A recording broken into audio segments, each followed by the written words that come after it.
Avoir une espérance vivante en Christ. Traité d'une trentaine de pages, édité par BPC, Bible et Publications chrétiennes de Valence. Nous mettons dans les commentaires de cette vidéo le lien de téléchargement de ce traité avec l'accord du responsable de Bible et Publications chrétiennes. Nous mettons aussi le renvoi vers le site internet de cet éditeur.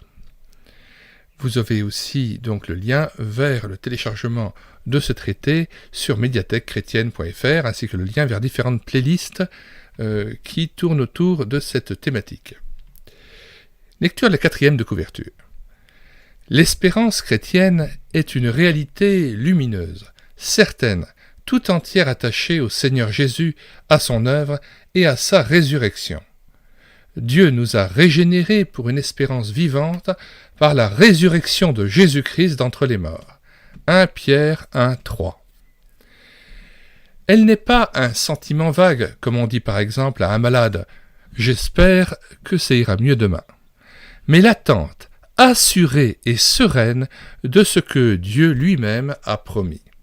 Tout est lié au retour du Seigneur Jésus. Il est lui-même notre espérance. 1 Timothée 1:2. Car en lui s'accomplissent toutes les promesses de Dieu. 2 Corinthiens 1:20 et Romains 15, verset 8. Cette espérance est-elle pour nous une réalité vivante? Fin de la lecture de la 4e de couverture de cet ouvrage. Nous lisons maintenant l'introduction.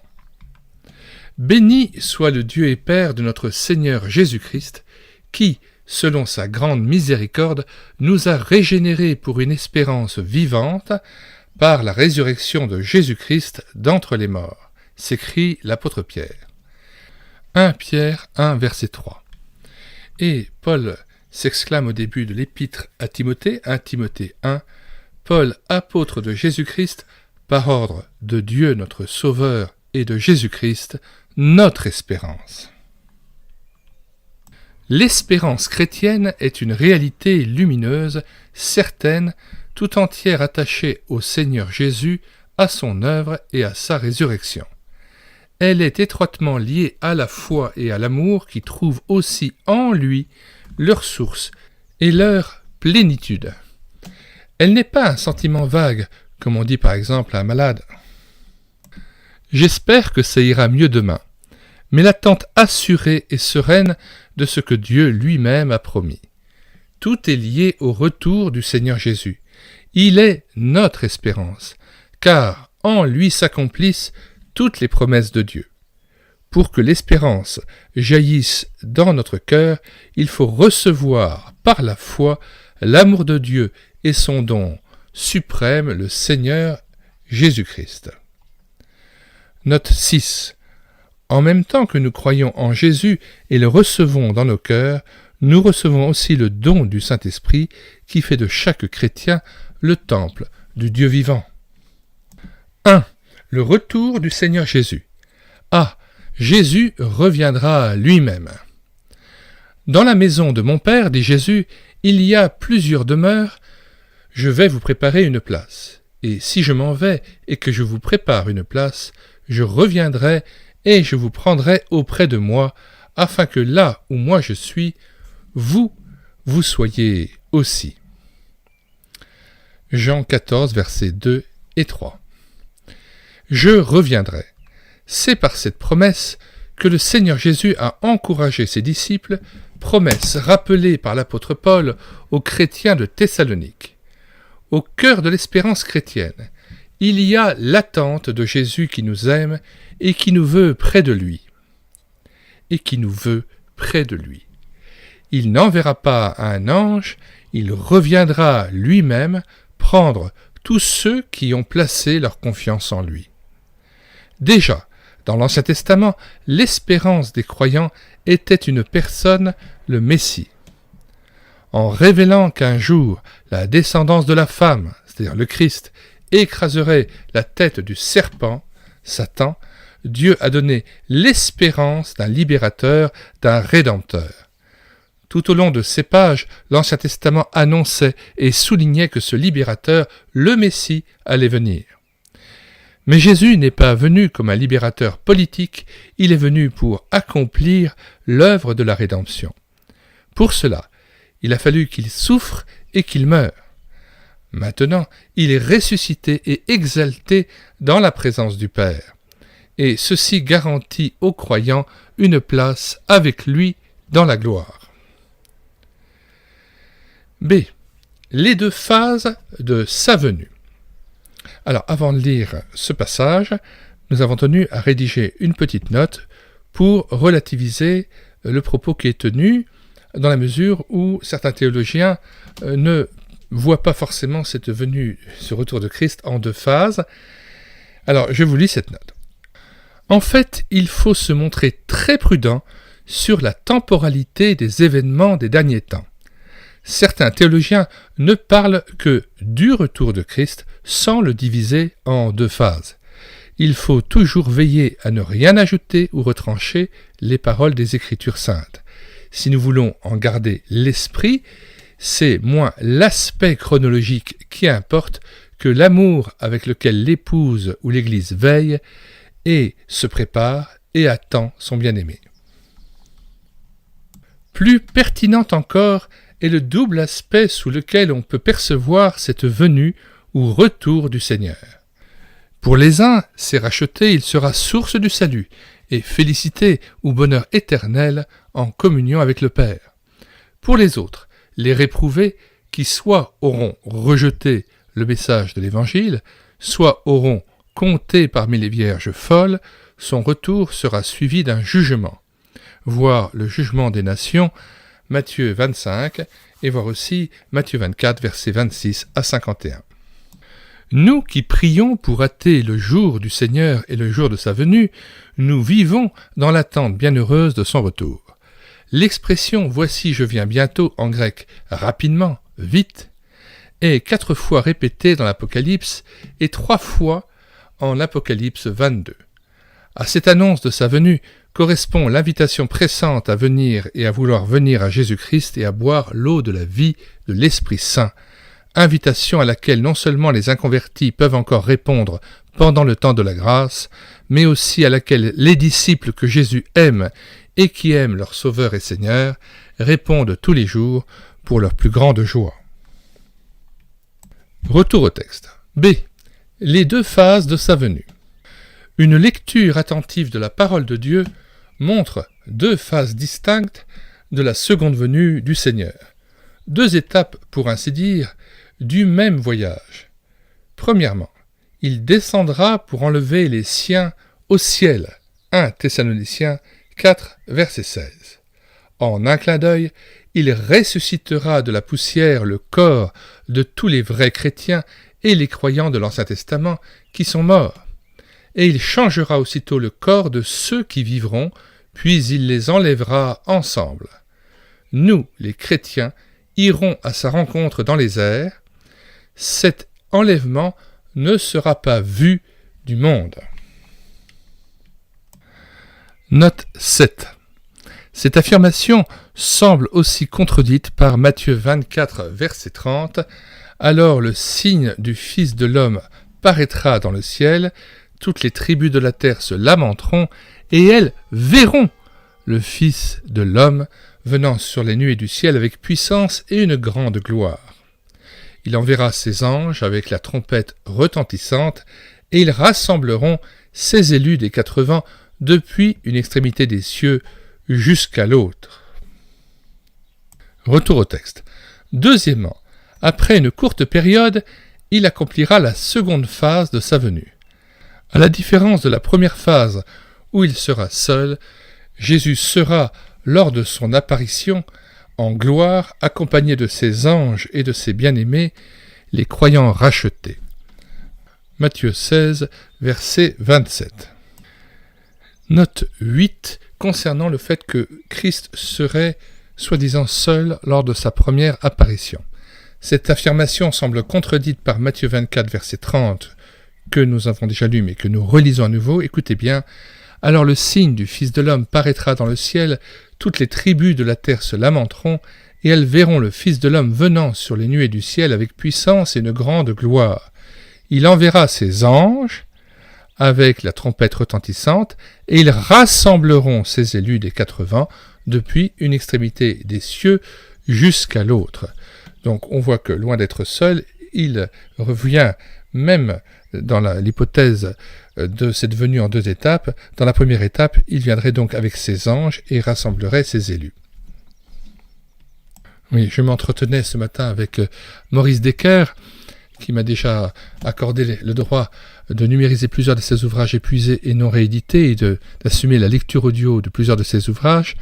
Il me disait qu'il y a 10 ans, il était dans cette vision d'un retour de Christ en 2 étapes, et maintenant qu'il est dans l'âge de la vieillesse et de la maturité, d'une grande réflexion, il serait plutôt à la fois dans une extrême prudence sur la manière de parler du retour de Christ, et se rallierait plutôt à l'idée d'un retour de Jésus-Christ. Mais là encore, il se montrait très prudent et invitait plutôt non pas à considérer une polémique qui voudrait savoir s'il y a une phase ou 2 phases, mais plutôt l'esprit du texte qui nous invite à être vigilants, à nous préparer pour son retour et à l'attendre avec zèle, en priant pour qu'il hâte son retour. Retour au texte. Jésus sera, lors de son apparition en gloire, accompagné de ses anges et de ses bien-aimés, les croyants rachetés. Il sera vu du monde entier. Il jugera la terre, après quoi il établira sur la terre son règne millénaire. Les chrétiens partageront la gloire de son royaume et régneront avec lui. Apocalypse 19, verset 14. Entre ces 2 phases se dérouleront des événements très importants. Les uns que nous ne décrirons pas en détail, terribles pour la terre et ses habitants, les autres glorieux pour le ciel et ses habitants. Les vrais chrétiens qui auront été à la rencontre du Seigneur seront manifestés devant le tribunal de Christ. 2 Corinthiens 5,10. Ils ne comparaîtront pas comme des inculpés appelés à être jugés. Jean 5, verset 24. Mais, pour que soit mis en lumière tout ce qu'ils auront fait, soit bien, soit mal. 2 Corinthiens 5, verset 10. Ils verront clairement dans la lumière divine leurs actes, leurs paroles, leurs mobiles, tels que le Seigneur les a vus et jugés. Ils seront pleinement d'accord avec lui, remplis de joie et de louange, en considérant tout ce qu'il a accompli dans leur vie. Un autre événement glorieux, à ce moment-là, sera les noces de l'agneau. Apocalypse 19, verset 7. L'agneau, c'est Christ. Son épouse, c'est l'Église, c'est-à-dire l'ensemble des vrais chrétiens, tandis que les invités sont tous les autres croyants, tels Abraham, David, n'appartenant pas à l'époque chrétienne. Ces noces sont celles de l'agneau, titre qui rappelle à l'Église que son Seigneur a souffert et est mort pour elle. 2. Se préparer pour ce retour. Vous donc aussi soyez prêts, car le Fils de l'homme vient à l'heure que vous ne penserez pas. Note 14, Luc 12, verset 40. Comment devons-nous être prêts ? Pour être prêt, il faut, selon la parole des 10 vierges, avoir de l'huile dans sa lampe. Note 15, Matthieu 15, verset 4 et verset 10 à 11. Donc, il faut avoir de l'huile dans sa lampe, c'est-à-dire avoir reçu la vie et l'Esprit de Dieu par la foi au Seigneur Jésus. Pour être prêt, il faut se confier simplement en l'œuvre du Seigneur Jésus à la croix. C'est maintenant qu'il faut se préparer. Quand le Seigneur Jésus sera revenu, la porte sera fermée. Il sera trop tard. Alors, pour celui qui est venu au Seigneur, qui est donc un enfant de Dieu, il s'agit aussi d'être prêt dans sa vie pratique, de se trouver dans un état moral qui convienne. Quand le Seigneur Jésus reviendra, comment nous trouvera-t-il ? Avec un cœur qui brûle pour lui ou des affections refroidies ? Avec des sentiments de rancune ou un esprit de pardon ? occupé de ses intérêts ou des nôtres? Et où nous trouvera-t-il? Dans un lieu qu'il peut approuver, dans une activité qu'il agrée? Préparons-nous à son retour. Veillons et prions. 3. Les facettes de l'espérance chrétienne. C'est du retour du Seigneur Jésus que tout découle. L'espérance de la grâce, l'espérance de la gloire, l'espérance de la délivrance. A.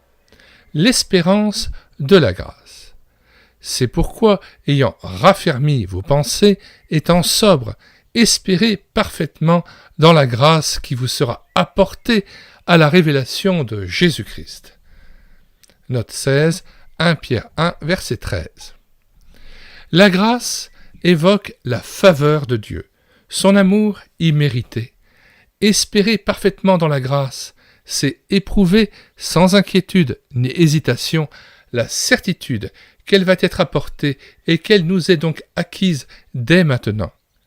Il faut, pour espérer ainsi, être comme des voyageurs qui se sont bien rendus compte qu'ils ne sont plus de ce monde. Note 17, Exode 12, verset 11, Luc 12, verset 35. Il faut être sobre, ne goûter des biens matériels que ce qui est nécessaire pour le peu de temps que nous avons à passer sur la terre, de manière à ne pas être détourné de notre but ou freiné par des choses superficielles. La grâce qui nous sera ainsi apportée est le couronnement de toutes les grâces que nous avons reçues de Christ. Note 18, Jean 1, verset 16. Elle fait un tout avec la grâce qui assure déjà le salut de notre âme et avec la faveur ou la grâce dans laquelle nous sommes. Note 19, Romains 5, verset 2. Elle les complète par la résurrection de nos corps. B. L'espérance de la résurrection. Pour l'espérance et pour la résurrection des morts, note 20, acte 23, verset 6, nous lisons le passage en contexte. Paul, sachant qu'une partie de l'assemblée était composée de sadducéens et l'autre de pharisiens, s'écria dans le Sanhédrin. « Homme, frère, je suis pharisien, fils de pharisien. C'est à cause de l'espérance et de la résurrection des morts que je suis mis en jugement. » Retour au texte. Déjà, du temps du Seigneur Jésus, les Juifs pieux croyaient et espéraient en la résurrection des morts. Nous, chrétiens, attendons aussi la résurrection de ceux qui se sont endormis en Jésus. Elle aura lieu lorsque le Seigneur Jésus reviendra. Quelle consolation! 1 Thessaloniciens 4, verset 15. C'est la force et la beauté du message chrétien de dire que la mort est vaincue par Jésus-Christ, qui a été mort et qui est vivant au siècle des siècles. Apocalypse 1, verset 18. Chaque vrai chrétien qui meurt et dont le corps connaît la corruption ressuscitera en gloire. Et lorsque nous mettons au tombeau le corps d'un bien-aimé, c'est comme si nous déposions une semence dans la terre, alors que son âme est auprès de son Seigneur. 1 Corinthiens 15, versets 38 et 42. À la voix du Seigneur Jésus, ce corps sera ressuscité, glorieux, hors d'atteinte du péché et de la mort. Nous qui vivons maintenant, nous ne nous endormirons pas tous, mais nous serons tous changés. 1 Corinthiens 15, verset 51.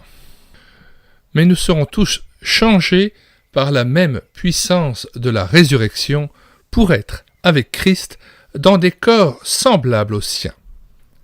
C'est l'espérance de la gloire. Nous nous glorifions dans l'espérance de la gloire de Dieu. Note 25. Romains 5, verset 2. La gloire de Dieu exprime la présence agissante et lumineuse de Dieu. Elle est son excellence, ce qui lui appartient en propre. Elle se compose de l'ensemble de ses perfections dans une splendide harmonie, amour, sainteté, justice et bonté. Jésus est le resplendissement de la gloire de Dieu, l'empreinte de ce qu'il est. Note 26, Hébreux 1, verset 3. Il est en nous l'espérance de la gloire. Colossiens 1, 27. Quand il reviendra, il introduira son Église dans la présence de Dieu pour qu'elle contemple la gloire de Dieu, rendue visible par lui et en lui. 2 Corinthiens 4, verset 6. Non seulement nous verrons la gloire du Seigneur Jésus, sa beauté, mais nous la reflèterons. 2 Thessaloniciens 1, 10.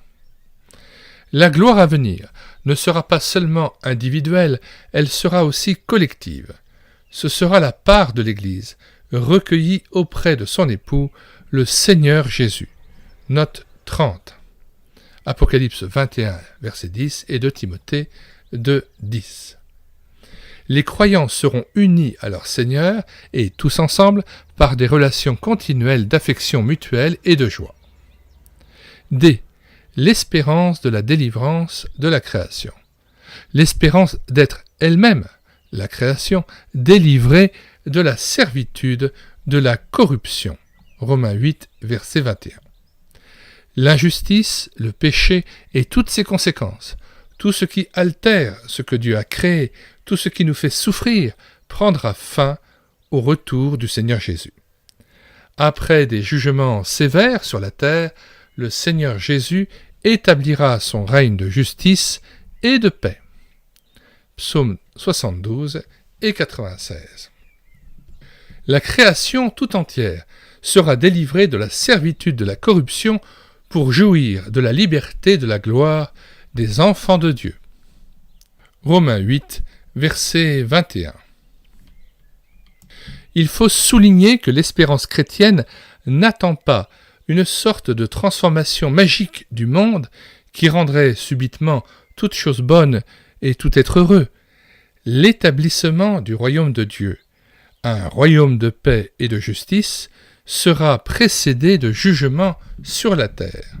Le Christ reviendra pour juger les hommes. C'est maintenant qu'il faut le rencontrer comme sauveur. Écoutons ce qu'il nous dit. « Celui qui entend ma parole et qui croit celui qui m'a envoyé a la vie éternelle et ne vient pas en jugement. » Note 34, Jean 5, verset 24. 4. Implication pratique de l'espérance. À première vue, on pourrait penser que le chrétien qui a une espérance céleste va se laisser vivre en attendant que le Seigneur Jésus vienne pour combler son désir. En fait, c'est tout l'opposé qui se produit. L'espérance transforme notre vie, mobilise tout notre être, change notre échelle de valeur et nous rend actifs pour le service. A. L'espérance sanctifie. Nous lui serons semblables, car nous le verrons comme il est, tel qu'il est. Et quiconque a cette espérance en lui se purifie comme lui est pur, comme lui le Seigneur est pur. 1 Jean 3, versets 2 et 3. L'espérance chrétienne nous donne un but nouveau. Elle nous oriente vers Christ. Nous nous purifions comme Christ est pur. Petit à petit, le Saint-Esprit nous fait prendre conscience de tout ce qui, dans notre vie, n'est pas en harmonie avec le retour du Seigneur pour que nous nous en séparions. Au contraire, lorsque notre attente du Seigneur Jésus faiblit, nous sommes alors tentés de chercher nos aises dans ce monde, une place là où le Fils de l'homme n'en avait pas. Nous devenons durs et dominateurs.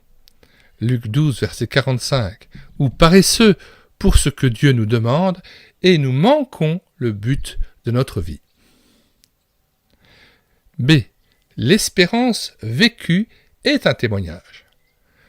Soyez toujours prêts à répondre à quiconque vous demande raison de l'espérance qui est en vous, mais avec douceur et crainte. 1 Pierre 3, 15. Si nous attendons réellement le Seigneur Jésus, les autres le verront. Le croyant en qui l'espérance habite ne peut être comme les autres hommes.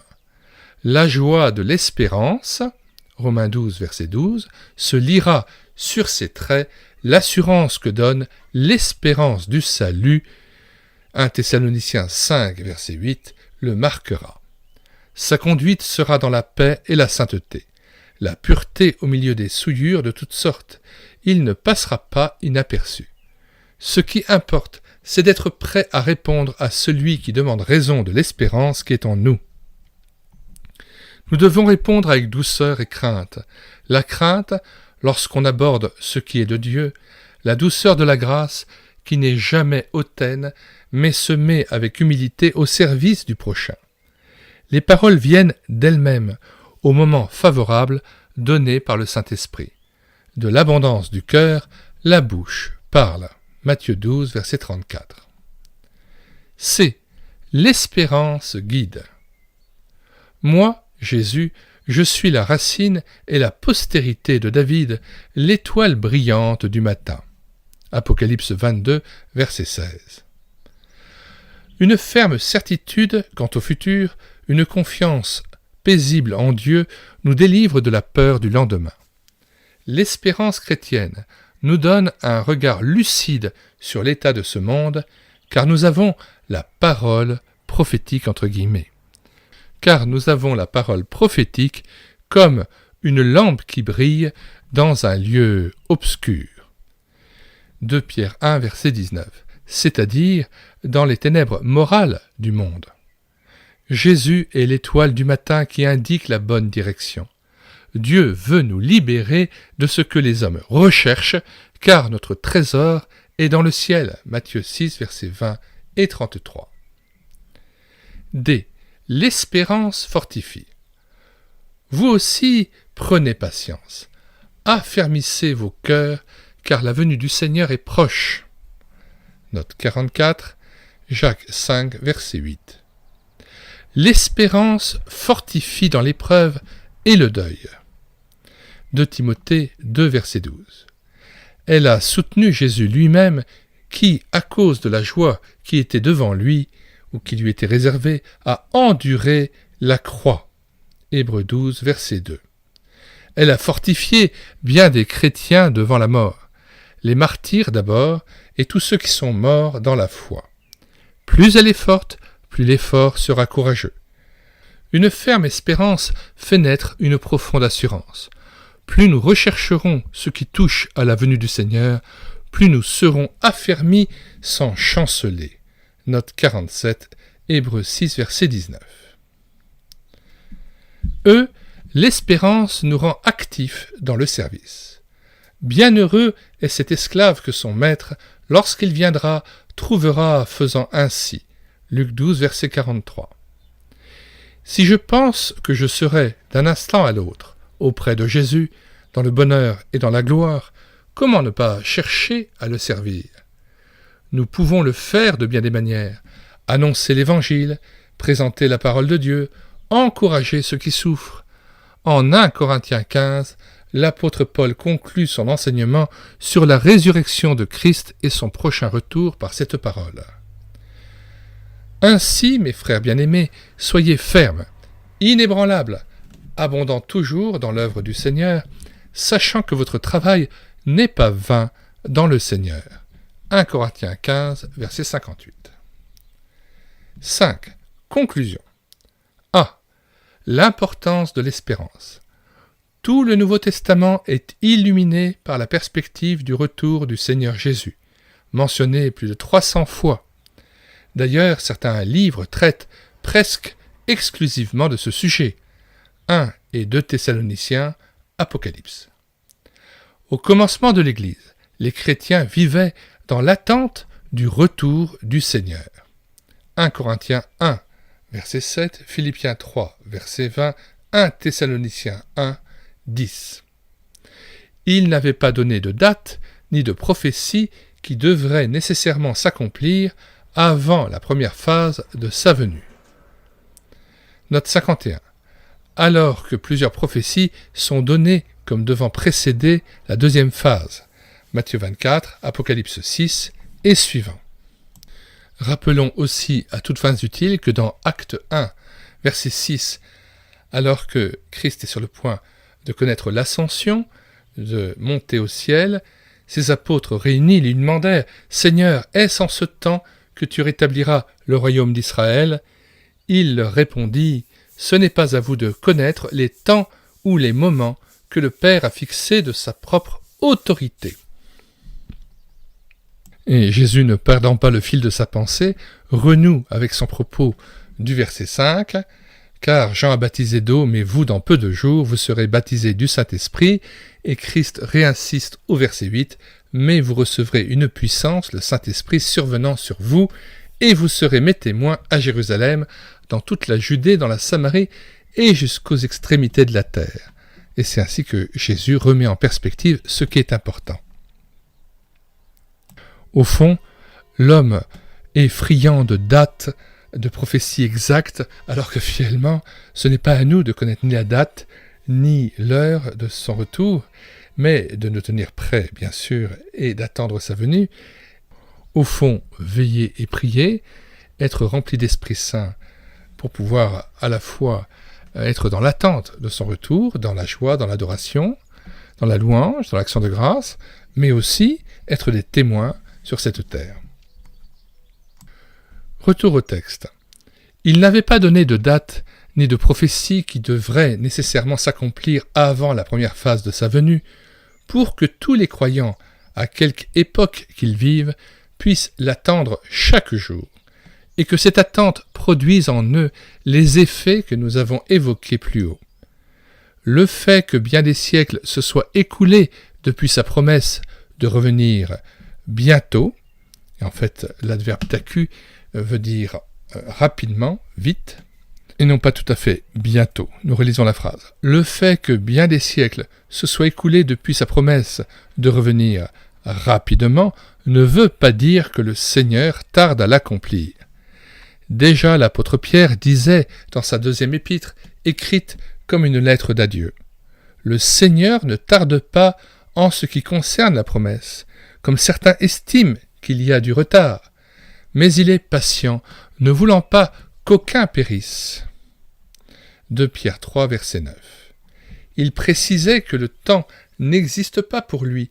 Un jour est comme 1000 ans, et 1000 ans comme un jour. 2 Pierre 3, verset 8. Cette attente journalière soutenait les croyants de l'Église primitive dans l'épreuve, les souffrances, le martyre même.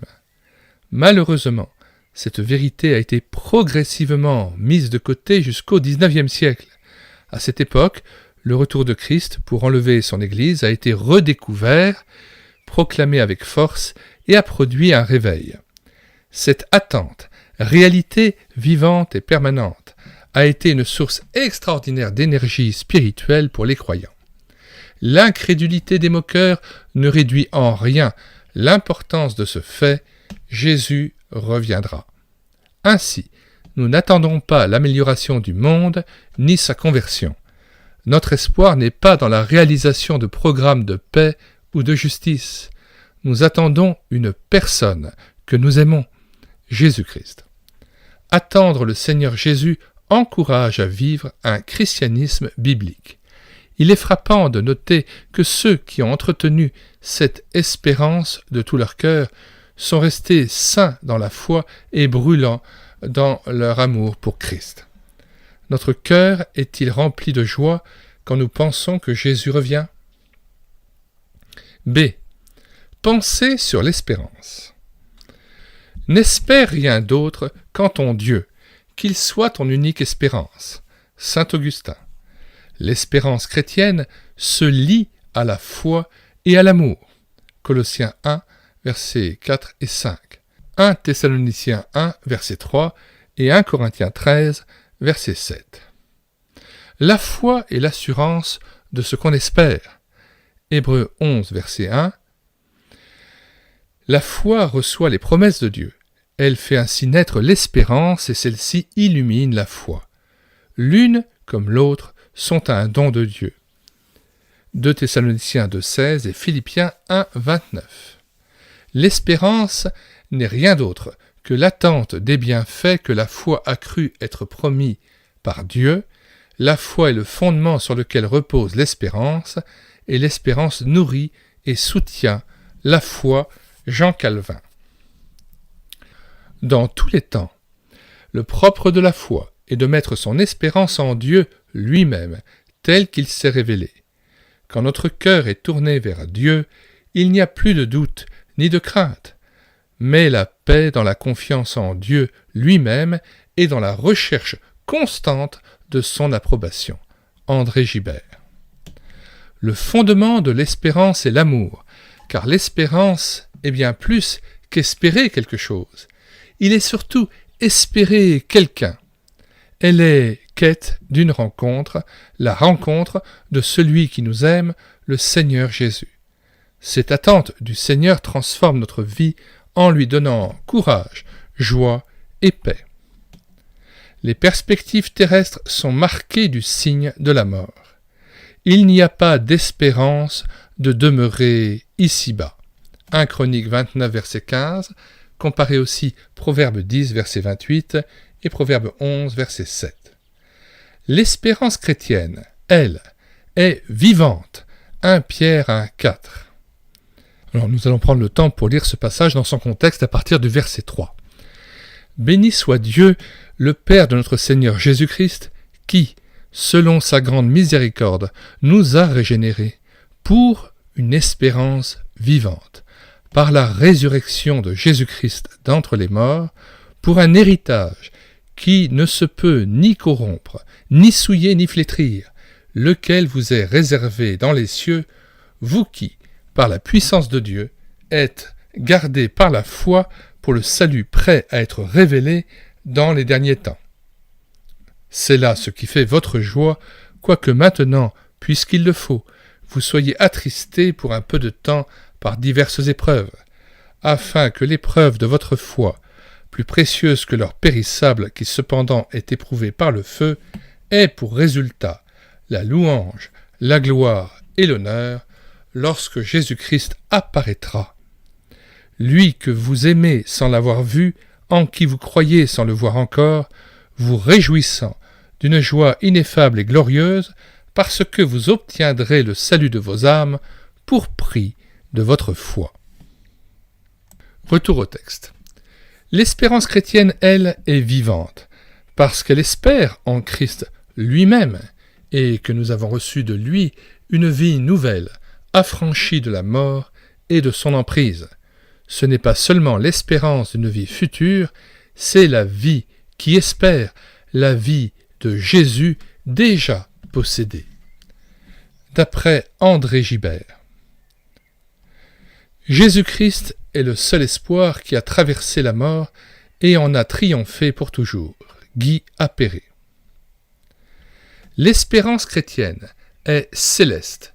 Le ciel, et non la terre, sera notre domicile futur. Déjà aujourd'hui, notre citoyenneté est dans les cieux.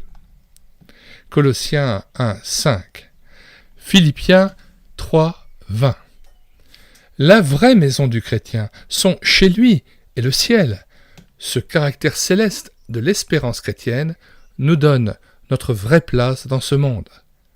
Étrangers et voyageurs en route vers notre patrie, ambassadeurs du Christ. 1 Pierre 2, verset 11 et 2 Corinthiens 5, verset 20. Faisons du bien à tous et vivons notre appel céleste.